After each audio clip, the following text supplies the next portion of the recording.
কবিগুরু রবীন্দ্রনাথ ঠাকুর বিরচিত বীর পুরুষ। মনে করো যেন বিদেশ ঘুরে, মাকে নিয়ে যাচ্ছি অনেক দূরে। তুমি যাচ্ছ পালকিতে মা চড়ে, দরজা দুটো একটুকু ফাঁক করে। আমি যাচ্ছি রাঙা ঘোড়ার পরে, টগবগিয়ে তোমার পাশে পাশে।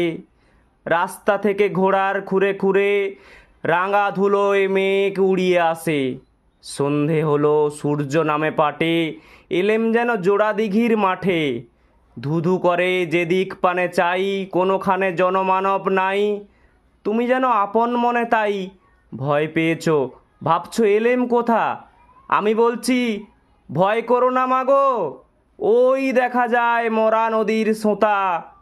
চোর কাঁটাতে মাঠ রয়েছে ঢেকে, মাঝখানেতে পথ গিয়েছে বেঁকে। গরু বাছুর নাইকো কোনোখানে, সন্ধে হতেই গেছে।